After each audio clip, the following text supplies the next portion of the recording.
It's raining in Southern California, and that means it's time for an album review catch-up, where I go over 5 albums that I didn't have enough time to talk about, or I didn't have enough to say about them. And I'm going to talk about them in a short capsule-like review, and then score them accordingly. And I also have a surprise at the end of this video, so stay tuned. Let's get started. The latest album from Omni Networker. So I was interested going into this album because the album art looks interesting. It looks pretty cool, nifty.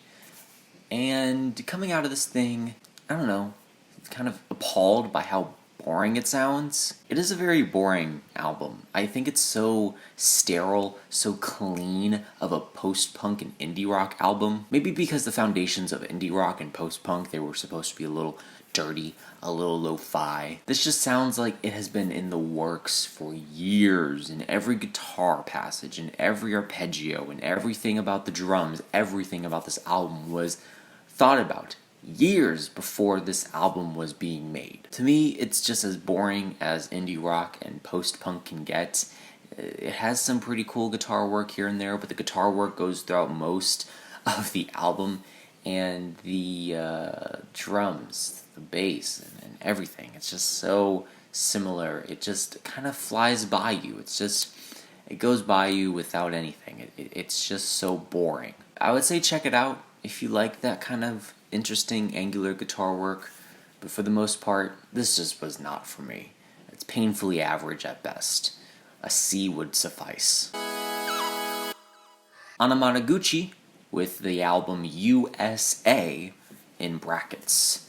And, I will admit that this is an album that is very technical, a very technical album. You can hear a lot of the work in between the synthesizers, the effects, the tiniest of effects being used to make this album bigger and larger than life. However, I feel like this album could be more punchy, more impactful, more to sink your teeth into. I just kind of find some of the songs on here to not pack as much of a punch as another song on here. And this is not to fault Anamanaguchi on this one, but I just want to clarify that on most electronic, almost all electronic albums, I think it is very hard to make an electronic concept album.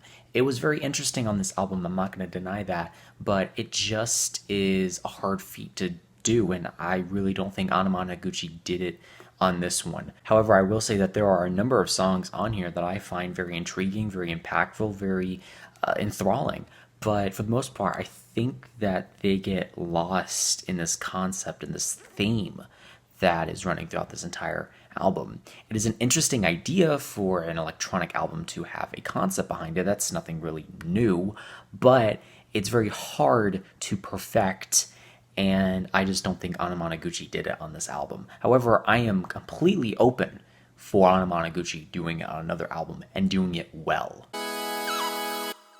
Madeon is one of the few artists that have gained popularity on the YouTube platform and is not one of those artists that is absolutely boring.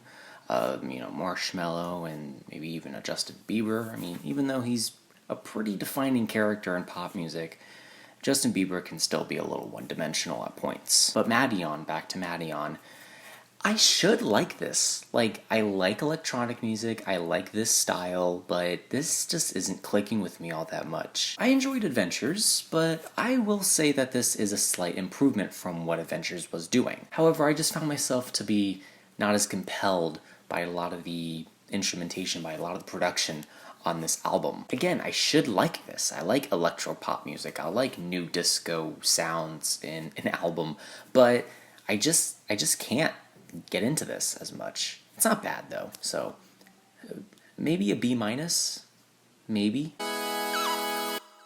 Liturgy with H-A-Q-Q, ha! That's not how you're supposed to say it. It stands for something and I can't put my mind on it. I digress. They've been making metal music. They've been making post-metal and black metal, avant-garde metal, atmospheric black metal, post-metal. Did I say that already? They have been added since the late aughts, but had gained popularity in the early part of this decade with their album, what is it called? Aesthetica? They have some controversy behind them, mainly Hunter, who's trying to, I guess, start this new micro-genre of transcendental black metal, which, I'll be honest, has a cool ring to it. Transcendental. It's like I'm entering another dimension. Unfortunately, I don't get this vibe on this album. However, I think this is an improvement on all fronts compared to their previous works. But I feel like sometimes the glitching that happens in some of the songs feels misplaced and feels gimmicky. I do like the vocals on this album, and there are some tracks here and there that I can enjoy, like the Passacaglia. I can't remember why are they so hard to pronounce? Or Gotta Love, or Virginity. However, I just thought this album needed a little more something. Take my opinion with a grain of salt, because I'm not the biggest metal fan. I just wanted to check this album out, and I thought it was interesting. I thought it was unique. And I did, of course, go into the back catalog of Liturgy, and I thought, they are doing something interesting. I'm not going to deny that. Don't sleep on Liturgy. If you're a metal fan, listen to them. They're a good group. Check it out if you like metal. I think you will enjoy it. It's not that long of a listen, but it's worth your time at least. So personally, I'd give it a B-. Maybe teetering on a B, but I think a B- would be fine.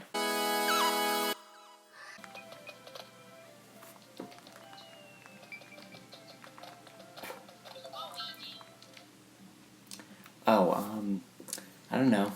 It's a Joe Pesci album.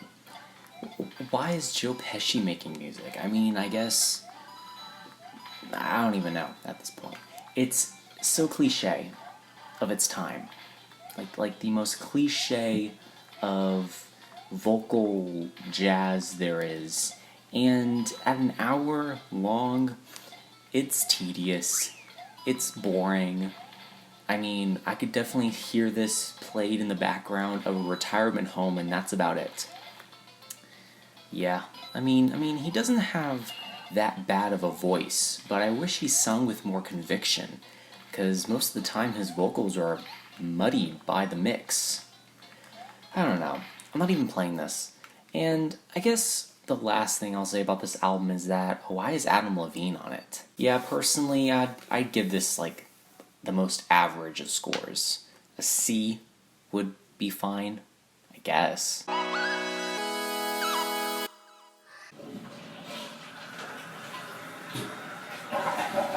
No.